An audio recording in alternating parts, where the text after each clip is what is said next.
ეს არის ქალაქ ნაგებობაზე, რომელიც აშენებულია სხვა პროექტული გამწმენდი ნაგებობის ფუნქციონირება და დაერთება არსებული გამწმენდი ნაგებობის ტერიტორიაზე.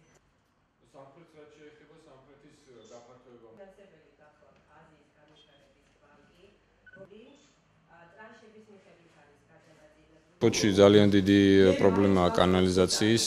ამიტომ ეს პროექტი, რომელსაც აფინანსებს აზიის განვითარების ბანკი, მოიცავს მთლიანად ქალაქის კანალიზაციის რეაბილიტაციას და გაფართოებას. აშენდება 23 სატუმბო სადგური, 153 კილომეტრი თვითდენითი მილდენი იქნება.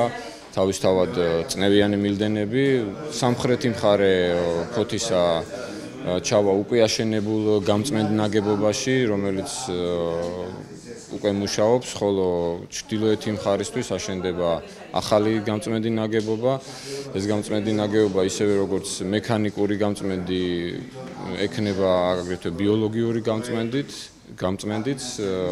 და მთლიანად გაწმენდილ წყალს ჩაუშვებს უკვე რიონში. მშენებლობა დაიწყება 2015 წელს და გაგრძელდება 3 წლით, ანუ დამთავრდება 2018 წელს. პროექტირება გააკეთა გერმანულმა კომპანიამ Cox-მა, ქართულ კომპანიამ Municipal Project-თან და BT-სთან ერთად.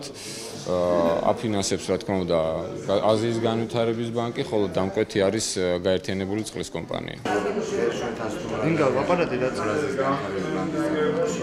Inga, აპარატი წყლის კომპანიის.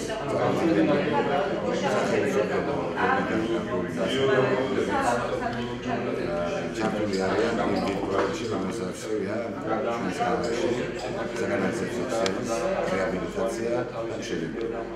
ნანატრი